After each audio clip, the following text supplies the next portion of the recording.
Right, it's everyone's favorite time of year. It's Brandon McNulty training time. So every year I kind of go through his training because he's one of the most like best athletes who post their power data, and his training techniques are very odd. This year is going to be about how he progresses the training and how this is useful for you. So I've got my little spreadsheet here, but I've also got a lot of files on my other screen, which I'll zoom over because there's some interesting stuff to see. So anyway, first of all, we just got kind of the first week, which is mincing in the UAE. I can launch up a file here. It's not very exciting. He just minces around with some choppers, I assume, riding with UAE team mentality. So basically, for all intents and purposes, not training. The following week, he does a ride as well, no power meter, so it's basically a mountain bike ride. The first training week is this week here. So there are a couple weird rides, actually, which I think potentially are odd. So we'll zoom up this ride here, actually, because this is probably the most exciting one he did, which was, he did 1 minute full, and I think this could be an error, or he's outrageous, but 836 watts for a minute is pretty mental. I've seen him do, like, 1 minute reps at, like, 650, 700. I thought his peak would be, like, 750, and he could just has really high repeatability. But anyway, that could be a Shimano power meter error, but maybe he's just really good at 1 minute. 840, it's a lot. So, yeah. You know, it's maybe not too surprising. Weight's probably like high 60s, 68, something like that. Anyway, that's probably his first training week. I don't know if all the rides are uploaded here because there seems to be not that much training. Like, again, you can see these weeks here. But anyway, we'll go over to maybe a little bit of a more exciting time, which where he actually starts training. So I guess Friday the 15th of November is probably the best one to look at. So this is just 3 hours, basically. I wouldn't say flat out, but it's not far off probably at this time of the year, like 292 normalized. Obviously, it's not like full gas, but it's not easy. So it starts off 268. There's no heart rate, but heart rate will come in later. And the reason I want to go through this training is just like how it progresses. So I'll kind of go through what my point is, and maybe I'll show some more files because at the moment it's a bit too much chaos for my liking. So what we can see is the first couple weeks here, he's just basically going out and just battering himself at 290 normalized. You can see, so he does 3 day block. No, he doesn't ride Sunday. Rides here again, you can see 280 watts, heart rate 141. Then he starts with some torque efforts. But you can see like the kind of first bit is just more like getting used to training.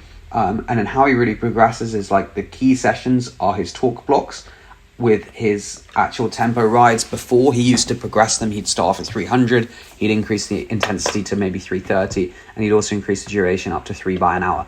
But this year, it seems like the biggest session maybe is torque, which he always does. So you can see he starts off with 4 by 10. Then he does 8 by 4, slightly higher Newton meters, but obviously a shorter duration, about 80 Newton meters. If you don't know what Newton meters are, I've got a million videos on it, so probably just watch one of those. I'll try and link them because I can't explain it every time I do a video about Newton meters. But basically, it's like power equals cadence times torque. This is the torque component, right? This is like how much pressure you're putting on the pedals is the easiest way.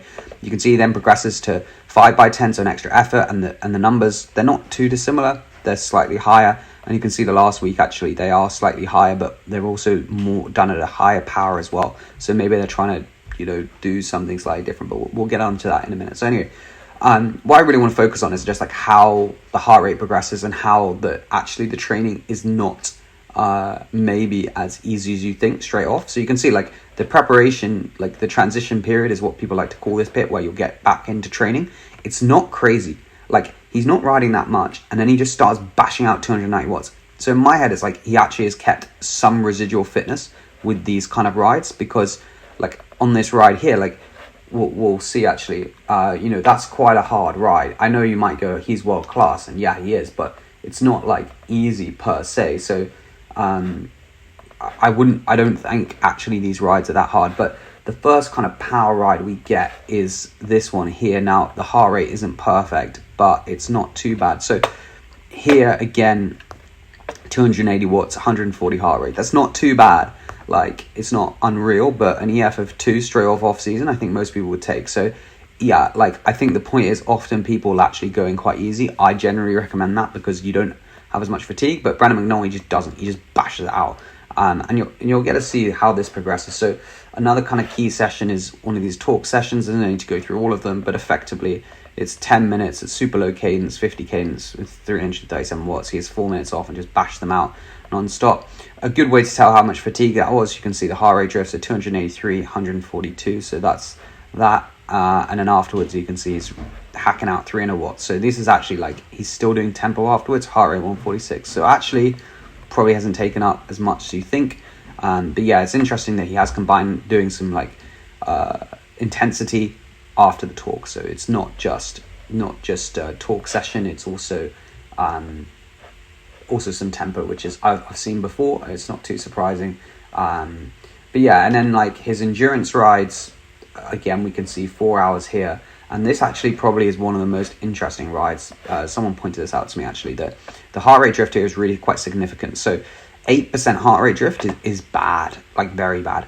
There might be a number of reasons. He could be dehydrated, etc., etc. You know, I'm not his coach. No, I don't know what was going on. But what you can see in my eyes on this ride is that he's still not like that comfortable doing 4 hours at 280 normalized. So that's probably something he needs to work on, and you'll see that does change. So again, like if we're looking at the structure of it, it's always 3 days on, 1 day off once we start training. So you can see it's torque efforts, tempo, and then endurance. And again, you can see my notes here, big drift, 151 in the last hour. Something else to look out for is the heart rate on these efforts. So the first one he did with heart rate 156 for 310 watts, which was high. I think this one we saw here was 146, but still pretty high. And then, you know, a week later, it's dropped 10 beats per minute from this session, 20 beats per minute from that session. So you can see he is getting fitter, and that's kind of like how he's progressing his training, really, is more just keeping the numbers the same, and just as you get fitter, as their freshness reduces, it's not like you're gaining so much watts, but it's more like, you know, you're getting more blood plasma volume, etc. But yeah, with 3 days on, one day off, so you can see he always rides an hour to 2 hours. Sometimes like 200 normalized is not that easy, even for him. Like it's not obviously like, but it's not like full rest. And then you can see again, like it's pretty standard. The hours are not crazy, but they slowly move up. You know, you can see 3 hours, 3 hours, 4 hours, 3 hours, 3 hours, 4 hours, and then it's like 3.5, 5 hours. But you can see the 5 hour ride is actually significantly easier. And there's lots of reasons for that. Probably because maybe the heart rate drift they saw was like too much, and they thought maybe we don't like that, which it would make sense somewhat. But we can also see a ride here actually, which is a little bit later, and again it's like Monday the 25th of November, so we're now down to like this one here, 4 hours. You can see heart rate super low. So it's really like the improvement from that Thursday to Monday session is massive. So you could argue that something was off, which is probably true. But again, like this session here, heart rate again 135 for 300 normalized. So it's really come down quite significantly, and I think that's something to think about in your own training. Like the heart rate is going to be high, it will come down, and yeah, so that's kind of something to focus on, or not stress about. Like focus on in terms of like just look at it and go, yeah, it's fine. So the other thing that's kind of, I would say, interesting is the fact that the hours are not that big. I'd say there's a decent amount of intensity. 2 is intensity followed by an endurance day, but it's not crazy. I don't think any of this training, in my opinion, is that crazy. The numbers might seem crazy, but for a full-time athlete, it's not absolutely mental. It's just getting back into it. I think that's interesting to see. Like it's not crazy. The only thing that's maybe crazy is the zone 2 rides are hard. They're not proper tapper style. They are pressing on for sure. Like the last one we had, which was yesterday, 5 hours 216 normalized, the heart rate's 130, which is quite low, but you know, I don't know what his threshold is. It's 430. Let's say it's like 61%. So it's not like super low. But you know, it's not like saying it's not super crazy low. Like I think you'd expect sometimes for this number to be more like 55%. Would be more like other professional teams, maybe Visma, do more mincing. Well, yeah, like Brandon McNulty, it's still not as hard as we've seen, like the 300 normalized, but you can still see it's like a pretty decent press. So yeah, it's not the craziest of easiness. But yeah, that's kind of my main conclusion from his training. Is like if you're starting out in a training, how should you progress? Going back through it, it's like the hours should slowly go up, nothing crazy. They're pretty standard. You know, I think the torque block is something that's interesting. Obviously, he's quite experienced with it, but you can see it does build throughout it from 4x10, 5x10, 5x10. The power numbers also change, so maybe some weeks higher power, lower cadence. Sorry, higher power, but higher cadence. Other weeks lower power, lower cadence. And then also like in terms of the tempo stuff, it's actually stayed pretty similar. It's about 2 to 3. Start off at 2x40, then it went to 3x40, but it's not It's not crazy. So that's kind of how to progress the training, as you don't need to go that like wild week to week. But yeah, and then 3 days on, 1 day off. Obviously it doesn't work if you've got like a normal job, but that is how they train. I think 3 days on, 2 days off for most people is fine as well. Tuesday, Wednesday, Thursday, let's say.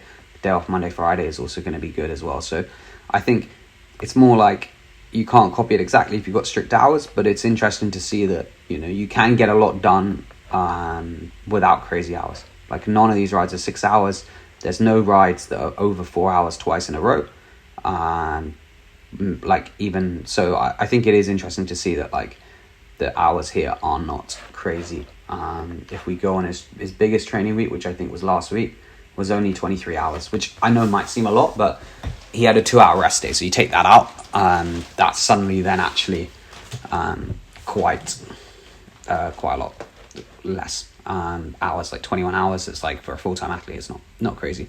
But anyway, I hope you enjoyed this video. Got any more questions or want me to do any more analysis? I think Ineos on the training camp, so I'll probably look at what they're up to, and I might try and see if Visma as well, but obviously the power data can always be hard to find from some of the other teams. Anyway, cheers for watching. Hope you enjoy. I'll see you in the next one.